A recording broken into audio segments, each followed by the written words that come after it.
Shalom saudara yang dikasihi di dalam Tuhan. Hari ini kita akan belajar tentang sebuah panggilan penting yang Yesus berikan kepada kita. Panggilan yang bukan hanya sebagai tugas, tetapi identitas. Yesus berkata bahwa kamu adalah terang dunia. Ini bukan sekedar kalimat motivasi, tetapi sebuah deklarasi dari Tuhan sendiri tentang siapa kita sebenarnya di dalam Kristus. Nah, dalam kehidupan sehari-hari kita sering dikelilingi berbagai situasi gelap, termasuk ke dalam keputusan, kebohongan, kebencian, ketakutan, konflik, dan dosa. Banyak orang berjalan tanpa arah, tanpa damai, dan tanpa harapan. Dan Tuhan tidak memilih malaikat untuk menjadi terang bagi dunia ini. Dia memilih kita. Percaya bahwa melalui hidup kita, orang lain dapat melihat kasih-Nya, kebenarannya, dan karakternya. Namun, untuk dapat menjadi terang, kita harus mengerti bahwa dari mana terang itu berasal, bagaimana terang itu terlihat, dan bagaimana kita menjalani hidup yang memancarkan terang Kristus. Nah, saudara yang terkasih di dalam Tuhan, sebab terang bukan sekedar apa yang kita lakukan, tetapi siapa kita di dalam Tuhan. Terang bukan hanya kata-kata, tetapi seluruh cara hidup kita. Terang bukan untuk disembunyikan, tetapi untuk dinyatakan agar membawa perubahan di sekitar kita. Nah, di sini saya ingin menjelaskan 3 cara bagaimana kita dapat menjadi terang bagi dunia. Poin yang pertama yaitu kita adalah terang karena identitas kita di dalam Kristus, di mana itu terdapat dalam Matius 15 ayat yang ke-13 hingga yang ke-16. Saudara-saudara yang terkasih di dalam Tuhan, di mana ketika Yesus berkata, "Kamu adalah terang dunia," itu berarti terang bukan sesuatu yang kita ciptakan, tetapi sesuatu yang diberikan oleh Tuhan saat kita percaya kepadanya. Nah, seorang Kristen bukan berusaha menjadi terang, tetapi sudah terang karena ada 3 hal. Yang pertama, kita diselamatkan oleh Kristus. Yang kedua, Roh Kudus tinggal di dalam kita. Dan yang terakhir itu yaitu karena firman Tuhan menerangi hati kita. Yang artinya, saudara-saudara, terang bukan hasil usaha manusia, melainkan buah dari identitas baru. Dan poin yang kedua, bagaimana cara kita bisa menjadi terang, yaitu kita menjadi terang melalui perbuatan-perbuatan baik, di mana terdapat dalam Matius 5 ayat yang ke-16, di mana saudara-saudara Yesus pernah berkata bahwa supaya mereka melihat perbuatanmu yang baik dan memuliakan Bapamu, yang artinya terang itu bukan hanya teori, terang bukan sekedar pengetahuan, terang adalah tindakan nyata. Orang mungkin tidak membaca Alkitab, tetapi mereka membaca kehidupan kita.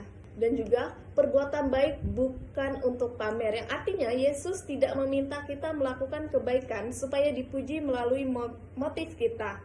Dan juga saudara yang terkasih di dalam Tuhan, perbuatan baik bukan hanya untuk pamer. Yesus tidak memilih kita untuk melakukan kebaikan supaya dipuji manusia.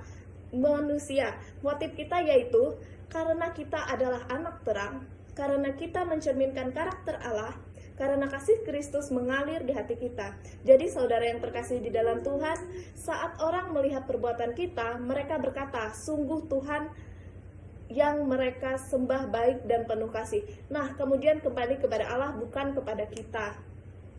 Dan juga saudara yang terkasih di dalam Tuhan, perbuatan baik menciptakan kesaksian hidup, yang artinya kesaksian bukan hanya kata-kata tetapi gaya hidup. Contohnya nih, setiap menolong tanpa diminta, tidak membalas hinaan, jujur meskipun sulit, bersedia mengampuni, memberikan waktu bagi orang lain, dan yang tidak kalah penting yaitu tidak mengikuti arus gosip atau perselisihan, yang artinya setiap tindakan kecil dan dapat memancarkan terang besar.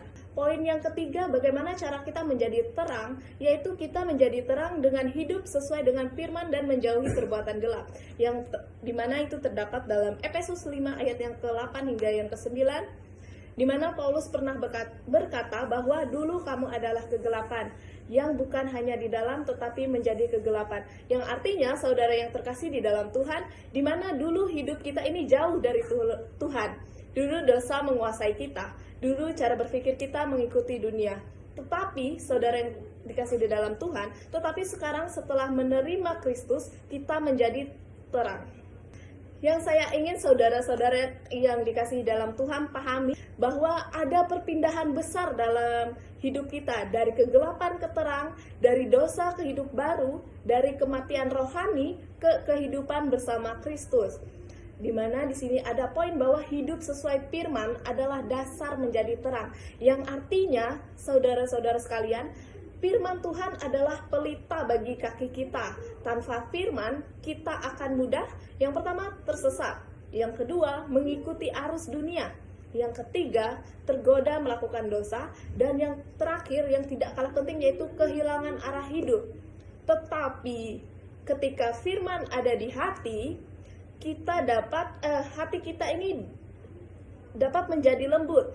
Pikiran kita diperbarui, keputusan jadi lebih bijak, sikap kita memancarkan terang. Baik, saudara yang terkasih di dalam Tuhan, hari ini Tuhan kembali mengingatkan bahwa kita itu bukan calon terang, tetapi sudah terang.